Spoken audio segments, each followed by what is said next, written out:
Tonight, the U.S. operation off the coast of Venezuela.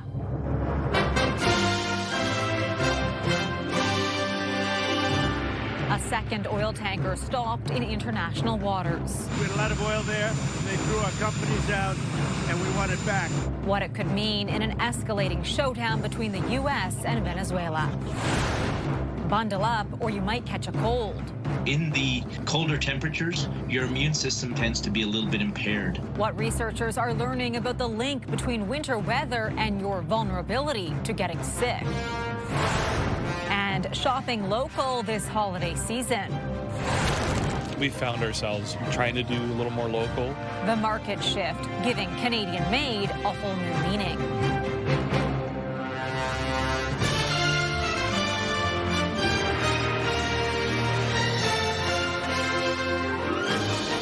CTV National News with Heather Butts. Good evening. We begin tonight with President Donald Trump's escalating campaign off the coast of Venezuela. U.S. forces today stopping a second massive tanker that officials say was carrying sanctioned oil. It comes just days after Trump ordered a complete blockade of such vessels going in and out of Venezuela. CTV's Jeremy Sharon is tracking the developments for us. Jeremy, what more do we know? Heather, the Trump administration has been stepping up pressure on Venezuela. This is the second time this month the Americans have seized a ship off the country's coast. It's reported the U.S. Coast Guard, with the help of the U.S. military, carried out today's operation. But there are a few details about what unfolded today. This latest operation comes as the U.S. has increased its military presence in the Caribbean Sea in recent weeks and seized another sanctioned vessel just last week.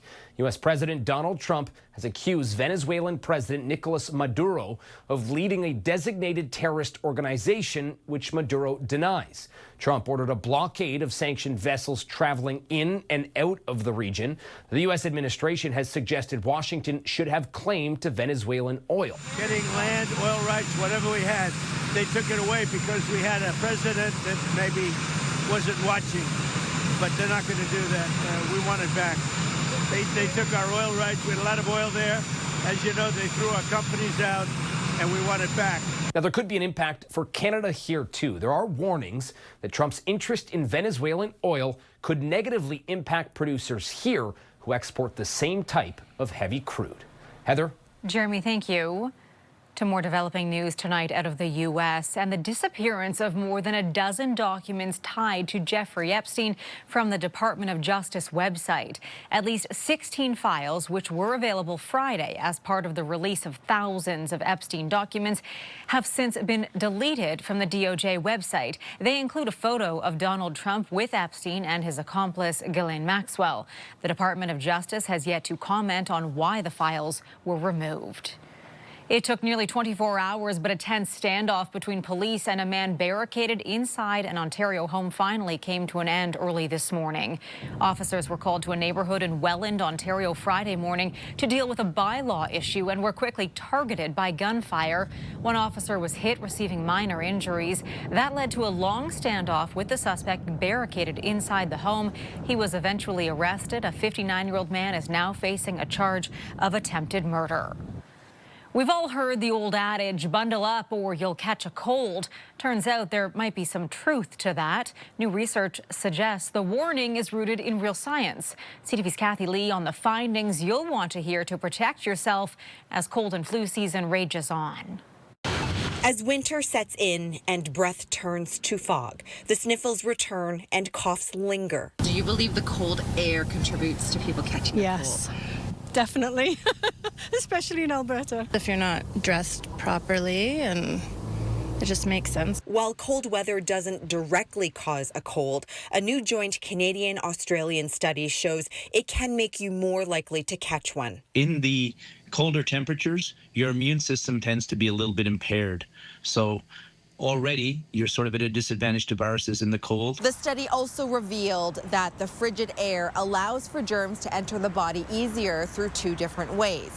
One, the nose, because a cold nose creates an ideal environment for viruses to survive, and through the skin. If you get broken skin because it's dried out because of the cold, viruses can enter our bodies through those through the skin as well. The findings of the research come as Canada grapples with rising flu cases. This year is probably going to shake out as being one of the more severe influenza seasons, especially at a population level. Federal health data showing the percentage of positive tests nationwide at almost 28 compared to 13% last week. And cases are surging across the prairies, with that region seeing the highest test positivity in the country, straining the healthcare system. Years where we have H3N2 that predominates, like this year, those tend to be more significant flu seasons. Absolutely not too late to get a flu shot this year if you haven't received one already. With the increasing cases, many taking precaution. Wear very warm clothes and everything, and I make sure to wash my hands. With the hope of getting through the chilly winter without getting sick. Kathy Lee, CTV News, Calgary. Canada is seeing a surge in birth tourism after a decline during the pandemic. That's according to a new report released earlier this week. It looked at data on the number of baby deliveries at Canadian hospitals paid for by non-residents. That figure was 5,400 last year, marking a return to levels last seen in 2019. The report's author notes that only makes up roughly 1.5% of all births in Canada last year. There's a tough decision facing Canadians this holiday season: shop local and handmade, which sometimes costs more, or save money buying cheaper goods from abroad. Some local markets are seeing soaring success, but others admit the momentum from the Buy Canadian movement may be slowing. CTV's Kamal Karmali explains. Almost everything you see here, from clothes to books to food, is made by Canadians. We're over 100 local artisans, so they own their little area that they have, whether it's a shelf or whether it's a large unit, and they come in and they stock their items. At this market just outside Toronto, where local artisans have space to sell homemade goods, sales have been soaring. We're up 20 to 30% month to month. But recently, the surging cost of living brought on by rising inflation, high housing and food costs has apparently snuffed out some of that momentum. It is, I feel, a tougher market compared to last year. Just ask local vendor Chitali Punchatar, who grows and hand presses flowers to make art. We noticed a trend where there was support for anything local, but it's hard times as well, as you mentioned, so it's all about, I guess, the affordability. And that's the conundrum consumers are facing this holiday season, keeping the buy local movement brought on by the U.S. trade war alive. We found ourselves more, trying to do a little more local, while trying to keep costs down during an affordability crisis. Are you buying Canadian for everything, or are you? I'm trying to. Ordering some things on Amazon? Yeah, I mean, yes, it's quick. It is one of those things that you have to decide, how much do you really want to give up your standard of living for patriotism? Like anything in life, there's a trade-off. And some local markets seeing more foot traffic this holiday season, but customers' checkout bags are a little bit lighter. So if the average basket was $50 last year, it's probably around $40, $45 this year. With big mouths to feed, families like the Croswells trying to find that balance. Especially with the young one now needing to shop smart. In hopes of gifting Canadian businesses this sentiment for Christmas. I definitely want to support local first. Kamal Karamali, CTV News, Bowmanville, Ontario. The NDP didn't exactly sell itself to Canadians during the last federal election. That's according to a new report reviewing the party's performance. CTV's Colton Prale on what went wrong and what needs to change under the next leader. In a damning 20-page review, Canada's federal NDP is looking back at 2025 and the election that saw them lose official party status and left just 7 MPs in the House of Commons. The review, based on the feedback from party members, MPs, staffers, and volunteers, found many Canadians didn't see the party as a viable choice, which rang true for some voters. You choose between one of the two, and if you go towards the NDP, you might be thrown away to a vote. They weren't really independent. They were going with what the Liberals. But more concerning for the NDP is the lack of support from working Canadians, the party's traditional base. It goes to a segment of the population that is looking for a real solution to their real daily life problems. You need to address those first and foremost in clear and simple ways. According to the document, respondents say part of the problem is the NDP's language was exclusionary, academic, or moralizing, while the party wasn't seen as leading on work, wages, jobs, industry, and economic security, something some argue needs to be tackled with stronger policy proposals. A more aggressive strategy on economics than I think, Mr. Carney or Mr. Poilievre are even, willing to consider. The report also highlighted serious foundational issues for the party, especially around finances, noting the party inexplicably lacks a full-time fundraising program. You can't just flip the switch in December and say, we're going to do a fundraising drive now. You got to work at it every day. Party insiders say whoever wins the NDP leadership race in March needs to focus on creating a more powerful fundraising engine and better incorporating the party's grassroots. Heather. CTV's Colton Prale in Ottawa tonight. A moving memorial in Australia 6 days after one of the worst mass shootings in that country's history. Close to 1,000 lifeguards lined up across Bondi Beach this morning, holding a vigil to honor the 15 people killed and the dozens wounded there last weekend when 2 gunmen opened fire during a Hanukkah celebration. Coming up, the rising cost of filling your fridge. Trying to feed 3 people on a low income is really hard. What some Canadians are doing to deal with the soaring cost of groceries. PEI has the lowest overall inflation rate of any province, but you wouldn't know it from a grocery bill. Food costs are still on the rise, and some say they've had to change what they put in their carts. CTV's Maria Saru looks at why inflation is taking a bigger hit on the island. The biggest change isn't where many island shoppers buy their food, it's what they are or aren't bringing home. I got non-bread, bread, bagels, 2 packs of hamburger. Me and my kid, we don't get everything we need. Lowering the amount of meat and everything, trying to feed 3 people on a low income is really hard. Some are swapping brands. I bought Philadelphia cream cheese because it was on sale, and some milk, which I need. Others cutting down on some categories. Yeah, not a lot of fresh veggies and fruits. We got discounted salad. Eggs were the regular price, I think. But the total at the till is still trending up. New November numbers from the Consumer Price Index show overall inflation on PEI is at 1.4% year over year. That's the lowest rate in the country, compared with 2.2% nationally. But food prices are rising around 4.2%, roughly the same pace as the national average. Economic experts point to a mixed bag of global forces pushing grocery costs up, from climate issues to supply chain woes to Trump's tariffs. Beef prices, for example, are one of the big driving forces. A lot of that had to do in North America with drought conditions out west over the last couple of years and declining size of herds. In the meantime, lower energy prices are helping cool down inflation on PEI. But back at the grocery store, families are still making compromises. Shoppers here say they're still hunting for discounts to make their budgets work as food costs keep climbing. Maria Saru, CTV News, Charlottetown. Many Canadians looking to reduce their energy bill have taken advantage of government rebates. Now, one of those programs is coming to an end in a province that relied on it. CTV's Paul Hollingsworth tells us what that could mean for thousands. Heat pump company owner Brody Sampson says he's been told by federal government officials there are major changes to the $15,000 grants through the oil to heat pump affordability program. It's not going to continue. People living in Nova Scotia will no longer be eligible to receive federal funding to switch from oil to a heat pump.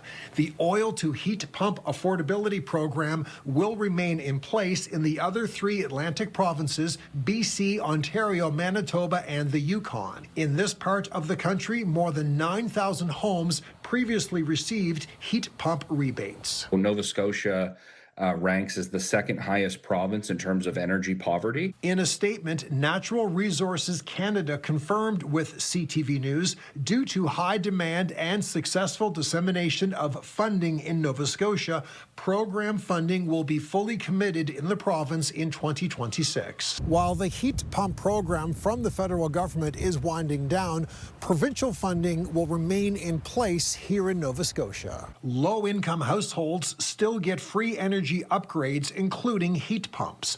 All Nova Scotians are still eligible to apply for up to $5,000 in heat pump rebates, and middle-income households can still receive up to $15,000 through the provincial moderate income rebates program. According to Sampson, the oil to heat pump affordability program will end in Nova Scotia within the next 8 weeks. Customers who haven't yet applied for rebates but plan to in the future will be added to a standby list if additional federal funding becomes available. Paul Hollingsworth, CTV News, Halifax. Still ahead tonight, putting a major illness under the microscope, how measles changed Canada in 2025.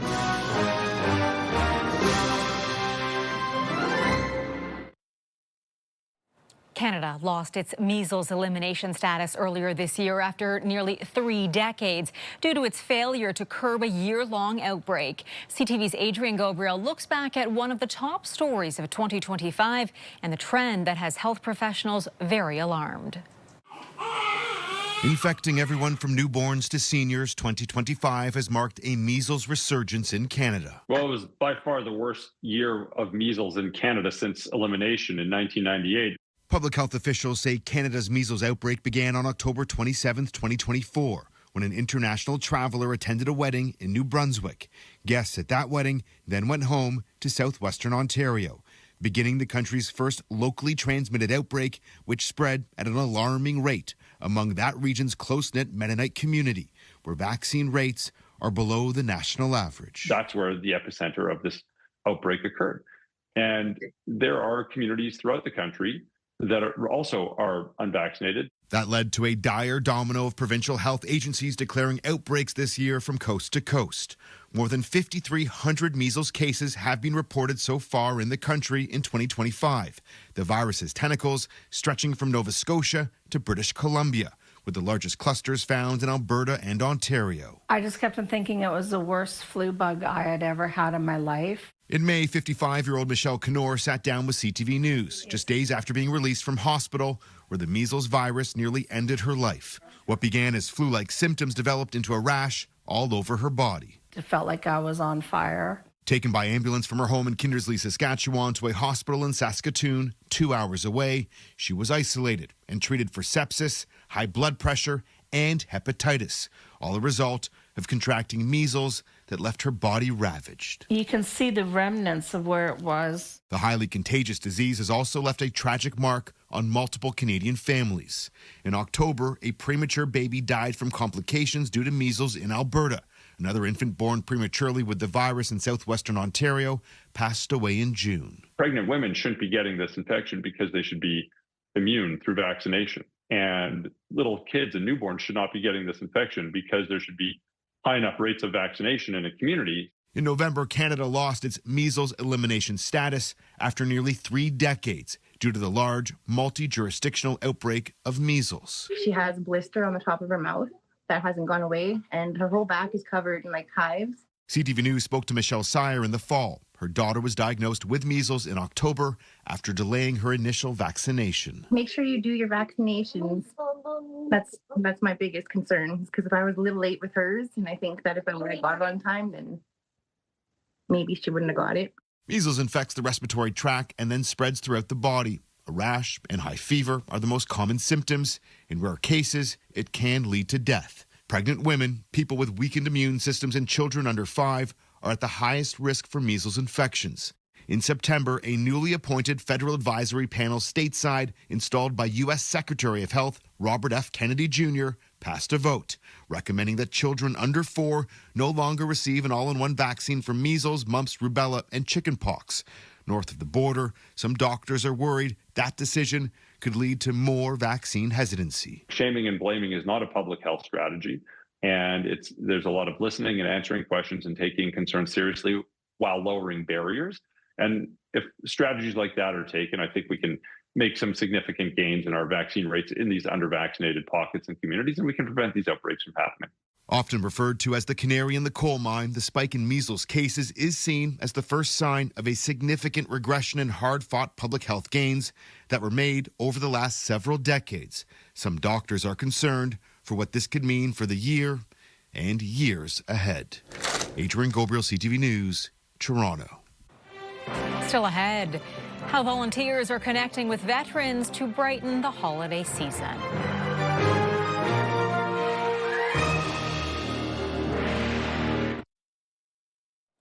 Prince William got into the holiday spirit with a visit to a charitable organization that works with homeless people in central London. The heir to the British throne, along with his son, Prince George, helped prepare lunch for about 150 people. The visit was particularly poignant for William because his late mother, Princess Diana, had taken him to the same charity when he was 11 years old. Meanwhile, half a world away, William's brother, Prince Harry, and Meghan Markle released a rare family photo. It was posted on Meghan's Instagram with the message, "Happy holidays from our family to yours." Canadians are very much in the spirit of giving. In Calgary, volunteers took the time to give back to veterans in a very impactful way. CTV's Tyler Barrow shows us how. An army of volunteers braved Saturday morning's frigid conditions for the Veterans Association Food Bank's annual Christmas hamper deliveries. For us to be able to give them a little bit of hope or a little bit of a Christmas just, melts my heart. The hampers are going to veterans in need in Calgary and surrounding communities. Along with the hampers, about 100 gifts will be delivered to kids, along with more than 50 gifts for pets. We're seeing a higher demand, and we're seeing that every year. And it's really important that we set our veterans up and their families up in need. The outreach to veterans is a reminder for some volunteers of their own past. Ray Cameron served for nearly 40 years in all three elements of the Canadian Armed Forces. He was medically discharged in May of 2023. I lost the love of my life. I really did. So you have to start a whole new life over. While dealing with a loss of purpose, he found his way to the Veterans Association Food Bank to help fulfill his needs. Even though I'm no longer in the military, this place provides a sense of belonging that only the military can provide. A feeling volunteers here are hoping to spread this holiday season. The veteran community that's receiving it and the veterans like myself that are supporting in the delivery and the organization is just really, really important. Tyler Barrow, CTV News, Calgary. The spirit of giving happening right across our country this time of year. That is our newscast for this Saturday night. I'm Heather Butts for all of us at CTV National News. Thank you for watching. Good night, and I'll see you again tomorrow.